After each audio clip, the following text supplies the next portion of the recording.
ښځه د سړي په وجود کې څلور هغه څیزان چې ډېر زیات یې خوښوي، ځان پې قربانوي او دغه څیزان چې دي دا د ښځې ډېر زیات خوښ دي. هغه څیزان هغه خبرې کومې دي په دې ویډیو کې به یې راسره وګورئ، چېرته هم مه ځئ، خامخا دا ویډیو تر اخره وګورئ. تاسو به په ډېرو داسې معلوماتو باندې پوه شئ چې تر اوسه به تاسو د داسې معلوماتو نه یې خبر. قدرمنو، تاسو ته معلومه ده چې نن سبا هر انسان چې دی هغه د عشق، معاشقې او د مینې خبرې کوي، خو دا به یاد ولرئ چې مینه په یو څو خاص او مخصوصو خبرو سره کیږي. نو دغه خبرې به هم تاسو سره په دې ویډیو کې شریکې کړم. د ټولو نه اول دا خبره په یاد ولرئ چې هره ښځه پیسې سره او پیسهدار سړي سره مینه کوي. کوم سړي سره چې پیسې نه وي، که هغه ډېر هم ښایسته وي خو د هغه بیا قسمت هم کار نه کوي او هغه په ژوند کې یو ښه خاندان، یو ښه کورنۍ سره اټچ کېدلی هم نشي، ځکه چې هغه پیسه نه وي ورسره. نو کوم انسان سره چې پیسه وي، کوم هلک سره چې پیسه وي، که هغه بدرنګ هم وي، که هغه بېروزګاره هم وي، خو چې هغه سره ډېره پیسه ده، که هغه پیسې د پلار نیکه پاتې شوي وي یا هره طریقه باندې او هغه یو ښه ژوند لري، نو هغه سره به جینکۍ مینه هم کوي او جینکۍ به د هغه طرف کوي، یا ښځه به هم داسې سړي سره مینه کوي چې هغه سره پیسه ډېره وي. نو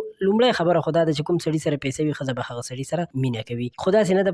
په کار ده چې ښځه هم د خپل خاوند حیثیت ته وګوري او خپل خاوند سره د هغې په لحاظ سره مینه وکړي. دویم دا کومو سړو چې ودونه کړي دي او د هغوی په کورونو کې مسایل ډېر وي، نو هغوی ته په کار دی چې په خپل منځ کې مینه محبت، سړی چې دی خپلې ښځې ته د ډېرو خبرو نه ورتېر شي، ښځه خاوند ته د خپلو ډېرو خبرو نه ورتېر شي، په خپل منځ کې مینه محبت جوړ کړي، نو په دې سره به د دوی کور ډېر زیات ښکلی او د خوشحالۍ ډک تېرېږي. او درېیمه ډېره ضروري خبره دا دا ده چې که یو سړی غواړي چې هغه سره ښځه مینه وکړي، نو د هغې د احترام وکړي. کوم سړی هم چې د خپلې ښځې احترام کوي یا په معاشره کې د نورو ښځو هم احترام کوي، نو هغه د خلکو په نظر کې ډېر عزتدار وي، ډېر دروند وي او د هغه خلک ډېر زیات خیال ساتي، عزت یې کوي او قدر یې کوي. نو دا هم په یاد لرل پکار دي او د دې هم خیال ساتل پکار دي.